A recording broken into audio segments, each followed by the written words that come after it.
दो तीन बुनियादी बातें हैं जिनका हमें ध्यान रखना है। किसी भी किस्म की नारेबाजी में हमें शरीक नहीं होना है।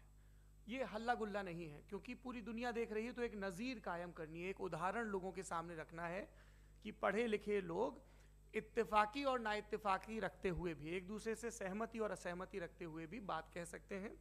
यहाँ पर मेरे JNU के प्रोफेसर बैठे हैं, पुरुषोत्तम अग्रवाल जी, जिन्होंने हमें क्लास में सिखाया है कि सहमति का साहस और असहमति का विवेक, और इसका ठीक उलट भी, ये बड़ा जरूरी है। दूसरी बात, ये किसी एक धर्म के बारे में बहस नहीं है, ये बात सबको स्पष्ट होनी चाहिए। किसी धर्म को महान बताने या किसी धर्म को कमतर बताने की ये बहस नहीं है। तो यदि कोई इस उम्मीद से देख रहा है या यहां आया है, तो मैं आपको आश्वस्त करना चाहता हूं कि आपको नाउम्मीदी हाथ लगेगी।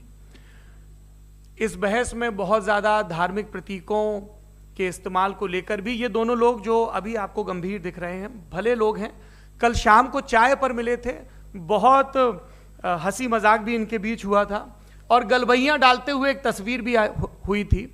ये इस बात का प्रमाण है कि इंटरनेट पर जो हल्ला मचा हुआ है उसके मुकाबले ये दोनों लोग बहुत ही अच्छे शांत ढंग से बहस के लिए राजी हो गए हैं।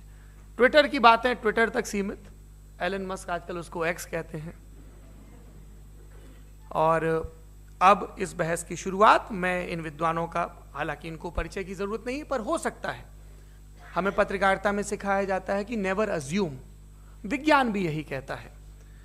मुफ्ती शमाइल नदवी साहब इस्लामिक विद्वान, शिक्षाविद हैं, कोलकाता के वाहियान फाउंडेशन के संस्थापक हैं, लखनऊ की प्रतिष्ठित दारुल उलूम नदवतुल उलमा से ग्रेजुएशन किया है, सोशल मीडिया और सार्वजनिक मंचों पर अध्यापन और बौद्धिक कामों में सक्रिय हैं, और इस समय इंटरनेशनल इस्लामिक यूनिवर्सिटी मलेशिया से PhD कर रहे हैं। अच्छी बात यह है कि पढ़ाई के साथ साथ ट्रैवल ब्लॉग भी बनाते हैं। पेट्रोनस टावर के सामने का ब्लॉग हमने देखा। हमारे साथ जावेद अख्तर साहब हैं। जावेद अख्तर साहब कवि हैं, शायर हैं, गद्य भी लिखते हैं, फिल्मों के लिए संवाद लिखे हैं, गीत लिखे हैं। इससे इतर ये वैज्ञानिक सोच को लेकर या अपने डिक्लेयर्ड एथिज्म को लेकर भी मुखर रहते हैं और अपने तहीं रैशनैलिटी की बात करते हैं। देवियों और सज्जनों, डज गॉड एग्जिस्ट? इस सवाल का जवाब सब अपने अपने तहीं खोजने की कोशिश कर रहे हैं।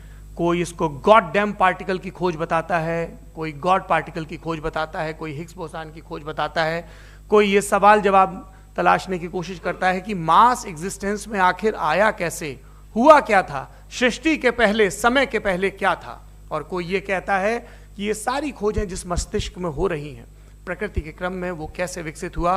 मैं उम्मीद करता हूं कि हम आज इन बुनियादी सवालों के कुछ जवाब हासिल करने में कामयाब हों। मैं सबसे पहले मंच पर आमंत्रित कर रहा हूं मुफ्ती शमाइल नदवी साहब को। आइए सर। जी,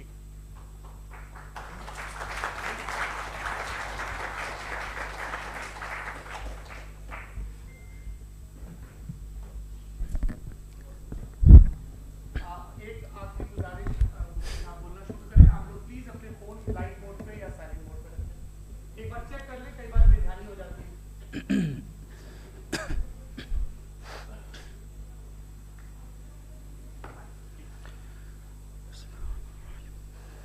तमाम तारीफ़ें उस क्रिएटर के लिए जिसने इस यूनिवर्स को एक मकसद के तहत पैदा किया है। रिस्पेक्टेड जनाब जावेद अख्तर साहब, मिस्टर सौरभ द्विवेदी और respected audience, thank you all for being here today. आज की डिबेट में चूंकि हम बात करने वाले हैं डज गॉड एग्जिस्ट के टॉपिक पर, तो ये एक ऐसा टॉपिक है जिसके मुताल्लिक कोई भी डिसीजन लेने के लिए अलग अलग स्टैंडर्ड्स हो सकते हैं। लिहाजा डिबेट के शुरू में ये ज़रूरी है कि हम ये जान लें कि आज के इस टॉपिक में कौन सा स्टैंडर्ड सही होगा और कौन सा गलत होगा। सबसे पहला स्टैंडर्ड जिसे मैं समझता हूं कि हमारे रिस्पेक्टेड जनाब जावेद अख्तर साहब बड़ी तेज़ी के साथ उसकी तरफ लपकेंगे, वो है साइंस।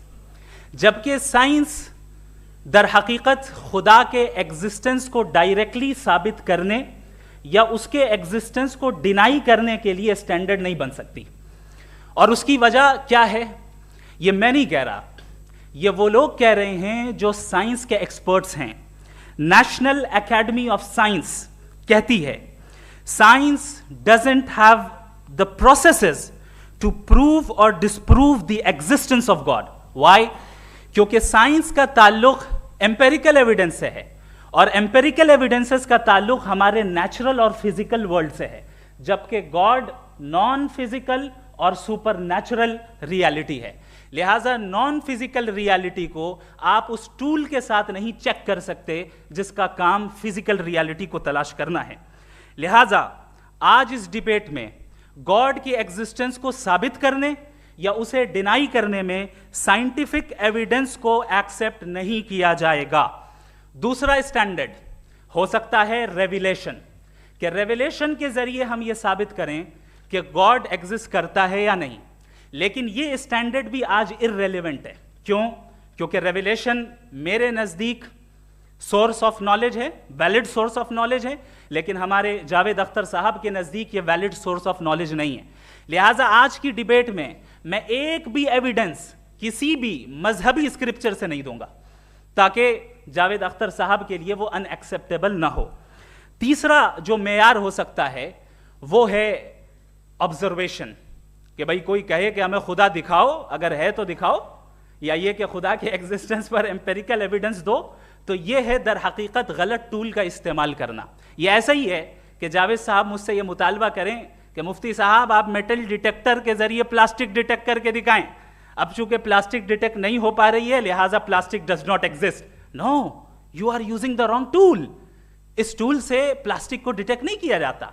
लिहाजा मैं समझता हूं कि गॉड के एग्जिस्टेंस पर एम्पेरिकल एविडेंस का मुतालबा करना एक बचकाना मुतालबा है, और हमारे रिस्पेक्टेड जनाब जावेद अख्तर साहब इस स्टेज से अब बहुत आगे निकल चुके हैं। अब बचता है एक ही स्टैंडर्ड, और वो स्टैंडर्ड है अक्ल, लॉजिक, रीजनिंग। और यही वो स्टैंडर्ड है जिसके तहत गॉड की एग्जिस्टेंस को साबित किया जाएगा या गॉड की एग्जिस्टेंस को डिनाई किया जाएगा। लेकिन चूंकि ये बहुत इंपॉर्टेंट और सेंसिटिव टॉपिक है, इसलिए लॉजिकल आर्ग्यूमेंट भी ऐसा होना चाहिए जो डेफिनेटिव हो, इनडेफिनेटिव ना हो, जो 2 और 2 4 की तरह बिल्कुल वाजे हो, जिसे लॉजिकली रिजेक्ट करना पॉसिबल नहीं हो।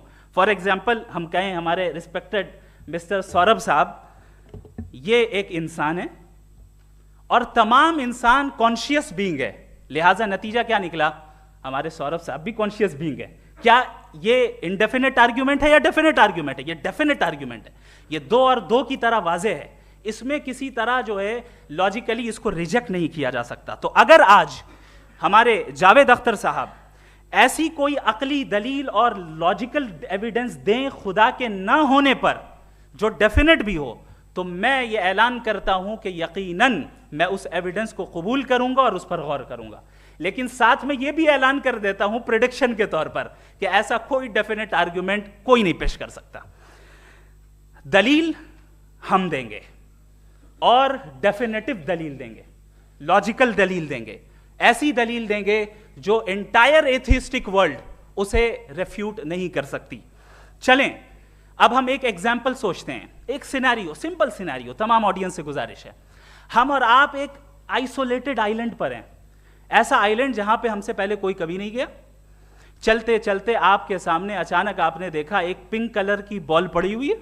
सबसे पहला सवाल आपके जहन में क्या आएगा कि ये बॉल यहां क्यों आई, कैसे आई, ये पिंक कलर की ही क्यों है, कोई और कलर भी हो सकता था, ये इसी शेप में क्यों है, कोई और शेप भी हो सकता था। नेचुरली आप इस तरफ पहुंचेंगे कि कोई ना कोई है जिसने इन स्पेसिफिक प्रॉपर्टीज के साथ इस बॉल को बनाया है और यहां पे रखा है। चूंकि आप जानते हैं कि ये जो बॉल है इसका एग्जिस्ट करना जरूरी नहीं है, ये एग्जिस्ट कर भी सकती थी, नहीं भी कर सकती थी, और एग्जिस्ट करना ही था तो किसी और फॉर्म में करती, किसी और कलर में करती। अब आप इस बॉल को एक्सपैंड करते चले जाएं, एक्सपैंड करते चले जाएं, एक्सपैंड करते चले जाएं, यहां तक कि ये बॉल यूनिवर्स के साइज की हो जाए। बताइए कि क्या साइज के बढ़ जाने से सवाल बदल जाएगा? हरगिज नहीं बदलेगा। अभी भी सवाल रहेगा ये यूनिवर्स कहां से आया, इन स्पेसिफिक प्रॉपर्टीज के साथ कहां से आया, क्यों आया, किसने बनाया, यह सवाल उस वक्त भी वैलिड रहेगा। लेकिन यह सवाल अगर हम जनाब जावेद अख्तर साहब से करें तो चूंकि इनका वर्ल्ड व्यू एथिस्टिक है, और सिर्फ इनका नहीं, मतलब जितने भी एथिस्ट हैं और एथिस्टिक वर्ल्ड व्यू को रखने वाले से अगर आप ये सवाल करें कि ये यूनिवर्स कहां से आया, तो इनका जवाब या तो आर्ग्यूमेंट फ्रॉम इग्नोरेंस होगा या डॉगमेटिक होगा। या तो ये कहेंगे कि मुझे नहीं पता कि ये कहां से आया, लिहाजा गॉड डज नॉट एग्जिस्ट, ये आर्ग्यूमेंट फ्रॉम इग्नोरेंस है। या ये कहेंगे कि ये यूनिवर्स खुद ब खुद बन गया, इसका मतलब ये है कि उस बॉल को भी खुद ब खुद बन जाना चाहिए, लेकिन बॉल के ताल्लुक से ये एक्सप्लेनेशन एक्सेप्ट नहीं की जाएगी कि ये खुद ब खुद बन गई, लेकिन यूनिवर्स के ताल्लुक से कर दिया जाएगा। इसे हम दूसरे अल्फाज में डॉगमा भी कह सकते हैं। दूसरी चीज, हमारे जावेद अख्तर साहब जरूर गॉड ऑफ गैप्स की मिसाल भी जरूर देंगे, और मिसाल देंगे कि पहले ज़माने में बिजलियां कड़कती थी तो लोगों ने किसी एक खुदा की तरफ, और बारिश होती थी तो दूसरे खुदा की तरफ मंसूब कर दिया, उनके पास दलील नहीं थी। यह हमारा वर्ल्ड व्यू है ही नहीं, यह हमारा वर्ल्ड व्यू है ही नहीं, क्योंकि नेचुरल फिनोमेना के प्रोसेस की इंटरप्रिटेशन को जान लेने से यह कहां से साबित हो गया कि गॉड एग्जिस्ट नहीं करता है। इस पर मैं इंशाअल्लाह अभी आगे बात करूंगा। आप हजरात ये भी देखेंगे, और मैं ये एक्सपेक्ट करता हूं कि हमारे रिस्पेक्टेड जनाब जावेद अख्तर साहब जरूर इमोशनल आर्ग्यूमेंट्स भी देंगे, जो कि एक लॉजिकल फेलेसी है जब बात आती है ट्रुथ को डिसाइड करने में। क्यों? मिसाल के तौर पर वो कहेंगे कि अगर गॉड है तो ईविल क्यों एग्जिस्ट करता है, जबकि मैं कहता हूं ईविल का एग्जिस्ट करना गॉड के एग्जिस्ट करने की दलील है, उसके खिलाफ नहीं है। चूंकि अगर गॉड है तो हम सब उसके सामने अकाउंटेबल हैं, और अगर हम अकाउंटेबल हैं तो अकाउंटेबिलिटी के लिए ईविल का मौजूद होना जरूरी है, उसके बगैर हम अकाउंटेबल नहीं हो सकते। और अगर हम अकाउंटेबल नहीं हैं तो हम जनाब जावेद अख्तर साहब से पूछेंगे कि आप बताएं कि फिर सफरिंग इस दुनिया में क्यों है? अगर खुदा नहीं है तो सफरिंग क्यों है? और उन लोगों के जज्बे का क्या जिनके अंदर सफरिंग के बाद इंतकाम लेने का जज्बा पाया जाता है और वो इस दुनिया से ऐसे ही चले गए, क्या उनकी सारी तकलीफें बेकार चली जाएंगी? अब आ जाएं उसी एग्जाम्पल की तरफ कि बॉल, मुझसे अगर कोई पूछे इस बॉल को किसने बनाया और या इस एक्सपेंडेड बॉल को किसने बनाया, मैं कहूंगा कि चूंकि ये यूनिवर्स और इस यूनिवर्स की तमाम चीजें कॉन्टिंजेंट हैं। कॉन्टिंजेंट होने का मतलब ये होता है कि जो अपने एग्जिस्टेंस पे किसी के ऊपर डिपेंड करती हो, तो जाहिर है ये यूनिवर्स कॉन्टिंजेंट है। और अगर कोई चीज कॉन्टिंजेंट नहीं है तो मैं रिक्वेस्ट करूंगा कि मुझे दिखा दें कि कौन सी चीज यूनिवर्स में कॉन्टिंजेंट नहीं है, हम भी जरा गौर कर लें और हम भी देख लें। और जब कॉन्टिंजेंट चीजें मौजूद हैं तो फिलोसोफर्स की इस्तिलाह के मुताबिक, हम उस टर्मिनोलॉजी के मुताबिक हम उस जगह तक पहुंचते हैं और उस हस्ती तक पहुंचते हैं जिसे नेसेसरी बीइंग कहा जाता है, कि ये वो नेसेसरी बीइंग है जिसका मौजूद ना होना नामुमकिन हो। क्योंकि अगर ये मौजूद ना हो तो सारी चीजें एग्जिस्टेंस में आएंगी ही नहीं, और ये सारी कॉन्टिंजेंट चीजें उसी के ऊपर डिपेंड करती हैं। अब अगर आप ये सवाल करते हैं कि फिर उस हस्ती को किसने बनाया, फिर उसका कॉज क्या है, फिर उसका कॉज क्या है, फिर उसका कॉज क्या है, और एंडलेसली चले जाएं, इसे हम कहते हैं इन्फिनिट रिग्रेस ऑफ कॉजेस, जो कि लॉजिकल फेलेसी है। कॉन्सेप्चुअली इन्फिनिटी पॉसिबल है। मिसाल के तौर पे न्यूमेरिकल्स 1 2 3 गिनते चले जाएं, इन्फिनिट नंबर्स हैं। मैं कॉन्सेप्चुअली बात नहीं कर रहा, प्रैक्टिकली रियलिटी में साबित करके दिखाएं कि infinite regress of causes possible हैं या नहीं। अगर पॉसिबल हैं तो हम मान लेंगे, मिसाल दे दें, और पॉसिबल नहीं है तो एक ही ऑप्शन बचता है जिसे हम कहते हैं नेसेसरी बीइंग। ऐसी नेसेसरी बीइंग जो इंडिपेंडेंट है, क्योंकि अगर वो डिपेंडेंट हुई तो वो नेसेसरी नहीं रहेगी।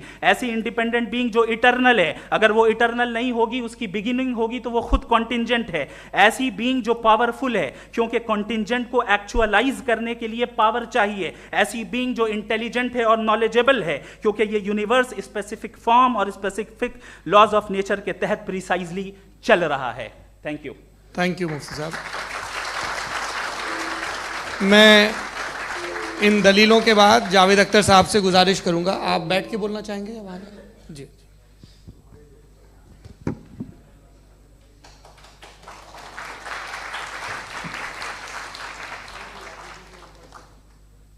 पहले तो मैं मुफ्ती साहब को एक अच्छी खबर देना चाहूँगा कि मेरी नॉलेज साइंस के बारे में बड़ी मामूली है, तो आप फिक्र ना करें उसकी, लेकिन कुछ कॉमन सेंस है मुझ में।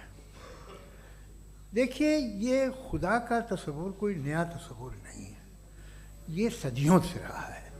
ये कुछ रिलीजन 3000 साल पुराने होंगे, 4000 साल पुराने होंगे, लेकिन इंसान कोई 10,000 12,000 साल से एग्जिस्ट करता है होमोसेपियन की शक्ल में, और हमेशा कुछ ना कुछ मज़हब रहे।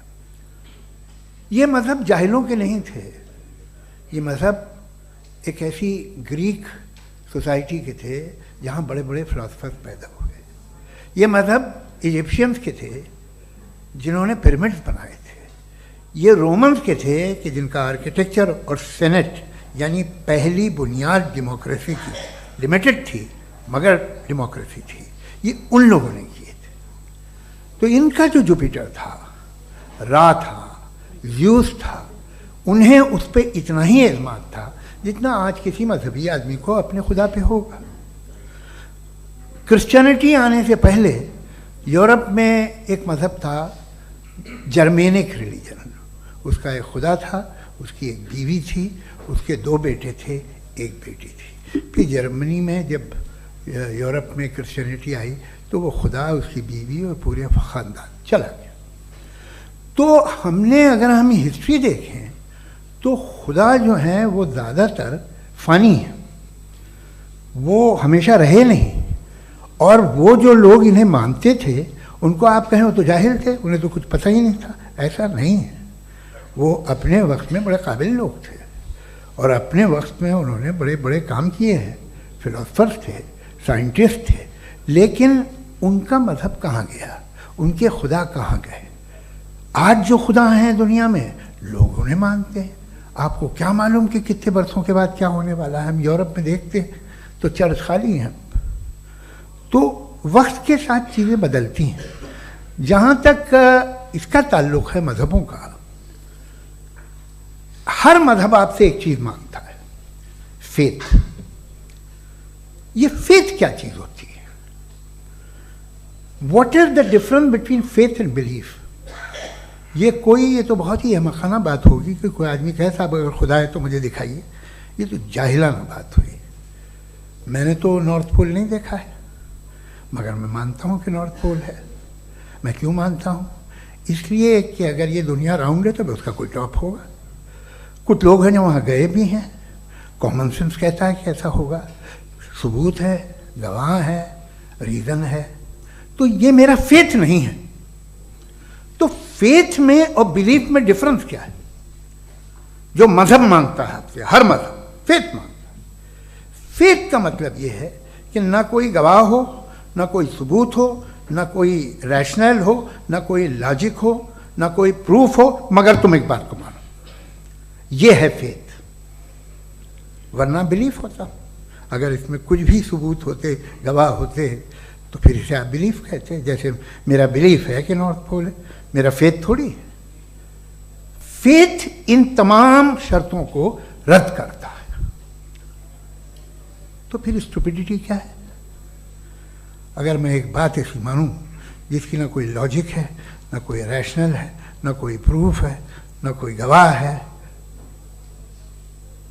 ना कोई सबूत है, और मैं उसे मानूं, तो ये स्टुपिडिटी हुई। इसे ही भाई कल को मैं यकीन कर लूं कि एलॉन मस्क जो है मेरा भाई है, तो मुझे इंतहाई खुशी होगी, सुकून भी बहुत मिलेगा मुझे। लेकिन और कहे भाई क्यों मानते हो, क्या सबूत है? भाई वो तो अमेरिकन है और तुम तो इंडियन हो, वो तो नस्ल अलग है, तुम्हें कभी मिले भी नहीं। साहब देखिए मेरा फेथ है, इस पर बात न किया। फेथ का मतलब ही यह है कि आप प्रूव नहीं कर सकते।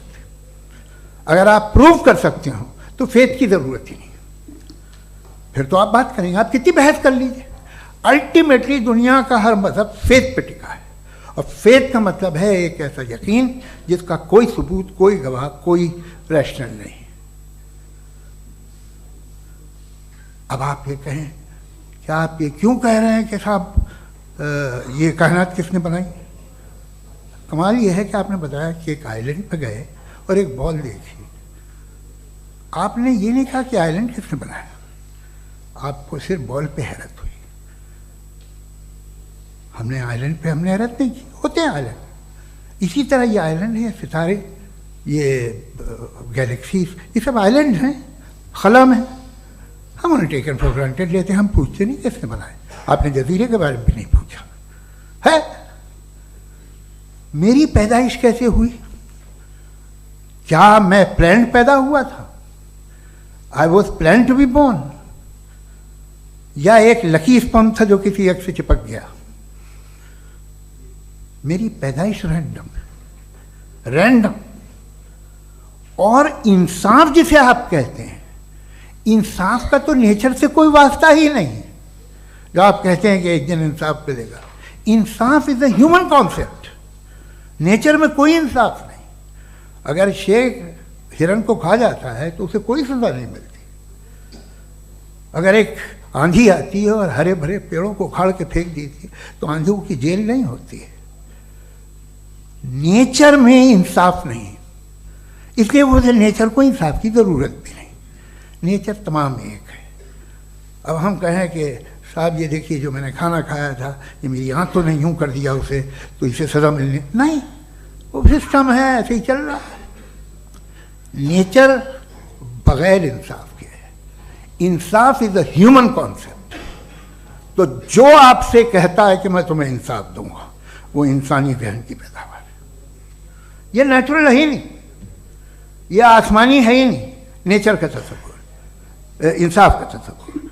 भाई आप साथ मिलते हैं, अब आप लेफ्ट हैंड ड्राइव करते हैं, ये क्या है? तमाम सच, तमाम नेकी, तमाम शराफत लेफ्ट हैंड ड्राइव है। वरना क्या होगा, या तो आप क्रॉस कर देंगे, आपका एक्सीडेंट हो जाएगा, या आप किसी को मार देंगे, या ट्रैफिक जैम हो जाएगा। झूठ, बेईमानी, रिश्वतखोरी, ये तमाम जो है driving on the wrong side है। इसके ऊपर कुछ नहीं। ये तो हमने बनाया, जैसे हमने लेफ्ट हैंड ड्राइव बनाई है। ये कॉन्सेप्ट ऑफ इंसाफ जो है ये हमारा है, इसका नेचर से कोई वास्ता नहीं। शेर खा जाता है हिरन को, उसे जेल होती है क्या? कुछ भी नहीं, है ही नहीं। तो ये जो दुनिया के रिलीजन प्रॉमिस करते हैं आपसे इंसाफ, इसी से मालूम होता है कि ये मैन मेड है। ये तसव्वुर कहीं और का है ही नहीं।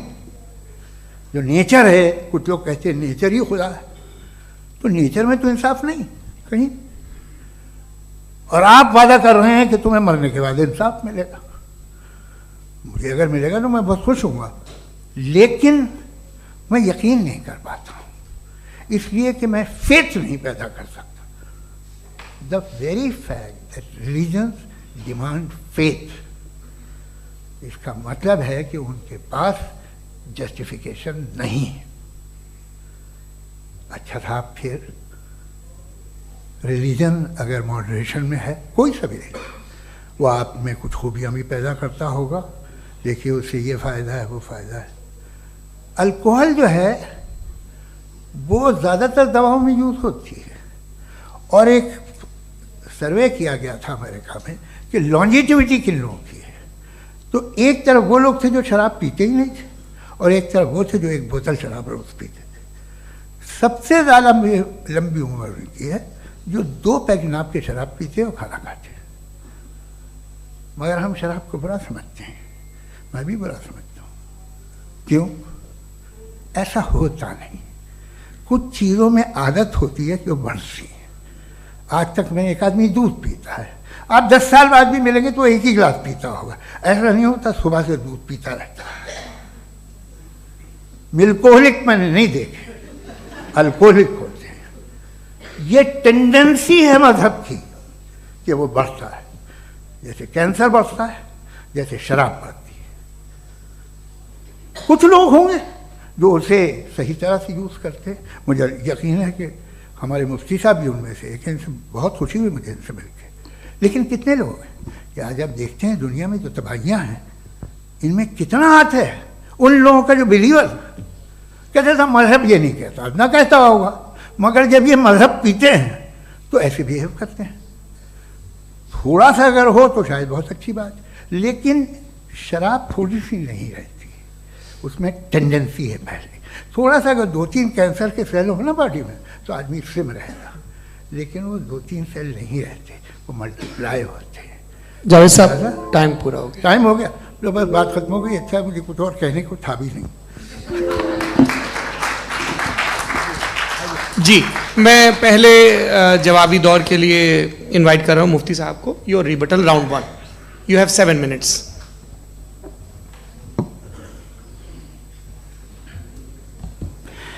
Thank you very much Javed साहब, आपकी बात को सुनकर बड़े महजूज हुए हम लोग। महजूज, do you understand? We enjoyed. Okay, अब थोड़ा सा लॉजिकली उसको हम लोग देखते हैं। दरअसल हम लोगों ने कल गुजारिश की थी मुफ्ती साहब से भी, जावेद साहब से भी, कि हिंदुस्तानी ज़बान आम फहम सबको समझ में आ जाए, और जहाँ कहीं आप मुश्किल शब्द इस्तेमाल करें वहाँ बताते भी चलें। Thank you. तो सबसे पहले हमारे रिस्पेक्टेड जावेद साहब ने हवाला दिया कि खुदा फ़ानी है, कितने मजहब आगे चले गए, किसी ने जुपिटर को खुदा माना, किसी ने किसी को माना। मैं कहता हूं जिसने कॉन्टिंजेंट चीज को खुदा माना, गलत माना, वो खुदा ही नहीं, वो खुदा ही नहीं है।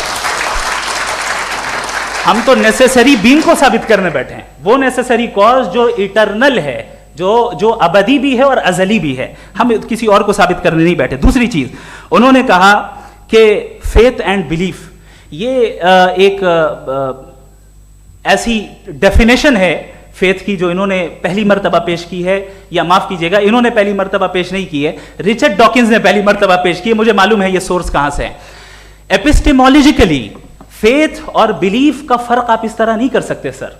फेथ सही भी होता है, गलत भी होता है, बिलीफ सही भी होता है, गलत भी होता है। जो लॉजिक, रीजन और एविडेंस से बैक्ड होगा वो फेथ सही होगा। और आप जिस फेथ की बात कर रहे हैं कि इलॉजिकल है और उसके पीछे नहीं है, तो we are on the same page. हम नहीं मानते उस फेथ को, जो फेथ ऐसा हो जिसके पीछे कोई लॉजिक ना हो, एविडेंस ना हो, हम नहीं मानते। हम तो उस फेथ के कायल हैं जिसके पीछे लॉजिक हो और एविडेंस हो। तो बिलीफ सही भी होता है, गलत भी होता है, फेथ भी सही होता है और गलत भी होता है। तो आज फेथ और बिलीफ के डिफरेंस पे बात नहीं हो रही है। आज आप चाहे फेथ एक्सेप्ट कर लें या बिलीफ एक्सेप्ट कर लें, आज ये बात होगी कि ट्रूथ क्या है, चाहे ट्रू बिलीफ सही है या ट्रू फेथ सही है, और फॉल्स फेथ क्या है और फॉल्स बिलीफ क्या है, बात इस पे हो रही है। दूसरी चीज इन्होंने पूछा स्टुपिडिटी फिर क्या है। अगर फेथ रिलीजन स्टुपिडिटी नहीं है तो और क्या है? चूंकि फेथ का मुतालबा करते हैं तो स्टुपिडिटी क्या है?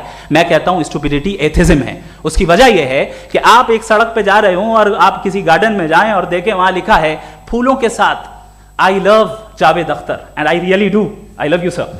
सो जब आप वहां पर पहुंचे तो वहां पहुंचकर अब ये बताएं, क्या आप ये कहेंगे wow what a natural selection? ये क्या नेचुरल सिलेक्शन है? नहीं, ये प्रिसाइजली डिजाइंड है, इसके पीछे डिजाइनर है। लिहाजा अगर कोई एक ऐसी कॉमन सेंस की बात को कबूल नहीं कर रहा है कि यूनिवर्स जो इतने प्रिसाइजली काम कर रहा है, हम कह दें कि खुद ब खुद बन गई, मैं समझता हूं इससे बड़ी स्टुपिडिटी और कुछ नहीं है। ये इर्रेशनल चीज है। फिर हमारे सर ने कहा कि आपने बॉल पे फोकस किया, आइलैंड पे फोकस नहीं किया। अरे आइलैंड को किसने बनाया यही समझाने के लिए तो बॉल की मिसाल दे रहा हूं। और बॉल भी कॉन्टिंजेंट है, आइलैंड भी कॉन्टिंजेंट है, दोनों नेसेसरी बीइंग का मुतालबा करते हैं। आगे इन्होंने कहा कि नेचर में कोई इंसाफ नहीं है। हम डिसाइड करते हैं कि मोरालिटी क्या होती है, इंसाफ क्या होता है। हम डिसाइड करते हैं, जैसे ड्राइविंग सीट में ट्रैफिक वाला, ये तो किसी खुदा ने नहीं कहा, ये है, इसे कहते हैं फॉल्स इक्विवेलेंस। ये एक लॉजिकल फेलेसी है। आपने जो है मिसाल दी ड्राइविंग की और ट्रैफिक की, ये सब्जेक्टिव मोरालिटी है। आप सब्जेक्टिव मोरालिटी को मिसाल बनाकर ऑब्जेक्टिव मोरालिटी के ऊपर नहीं थोप सकते। इंसाफ की ऑब्जेक्टिव मोरालिटी। अगर आप ये कहते हैं कि नेचर में इंसाफ नहीं है तो इंसाफ का न होना ये नेचुरल हुआ, तो फिर नेचर को नेचर रहने दे, क्यों हम इतना स्ट्राइव कर रहे हैं दुनिया में इंसाफ लाने के लिए? ये तो इलॉजिकल बात है, इर्रेशनल बात है। इसलिए बहुत सी चीजें ऐसी हैं जो ऑब्जेक्टिवली जो है इविल या गुड हैं, और बहुत सी चीजें ऐसी हैं जो सब्जेक्टिवली हैं। सब्जेक्टिवली जो मोरल होता है या इमोरल होता है उसको हम सोशल कंसेंसस से या पर्सनल प्रेफरेंस से डिसाइड करते हैं। लेकिन जो ऑब्जेक्टिव मोरालिटी है जिसमें इंसाफ आया, जो इन्होंने बार बार रिपीट किया, ये ऑब्जेक्टिव है, सब्जेक्टिव नहीं है। अगर आप कहते हैं ये सब्जेक्टिव है तो मेरा सवाल आपसे ये है, क्या सोशल कंसेंसस के जरिए अगर जुल्म को सही करार दे दिया जाएगा तो आप जुल्म को जस्टिफाई करेंगे? दूसरी चीज इन्होंने यह कहा कि 2 पैक शराब पी लें तो वो उतने पे नहीं रहता, बढ़ जाता है। यही मामला मजहब के साथ है। 2 पैक आप पी लें बढ़ेगा। तो ये एक ऐसी मिसाल है, इसको कहीं भी फिट कर लें कि आप एथिज्म पे जब फिट करें, जब आप 2 पैक एथिज्म का लेंगे ना तो वो बढ़ बढ़ के नॉर्थ कोरिया बनेगा। Thank you.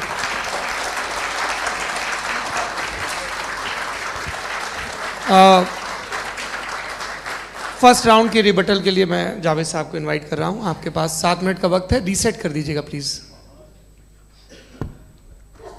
मुझे इस बात की खुशी है कि मुफ्ती साहब ने भी मान लिया कि नेचर में कोई इंसाफ नहीं है। तो कोई भी चीज़ जो इंसान ने नहीं बनाई है उसमें इंसाफ नहीं होता है। एक बात मैं आपसे अर्ज़ करूँ, ज़रा पता लगा लीजिएगा, ये जो आप बाग में जाते हैं बेहद खूबसूरत फूल देखते हैं ना, इनमें से कोई नेचुरल नहीं है। ये सारे फूल क्रॉस करके बनाए गए हैं। जो जंगल में फूल होते हैं नहायत मामूली होते हैं। ये फूल इंसानों ने बनाए हैं। जो आप बाग में देख के वाह वाह कहते हैं, ये इंसानों के बनाए हुए हैं।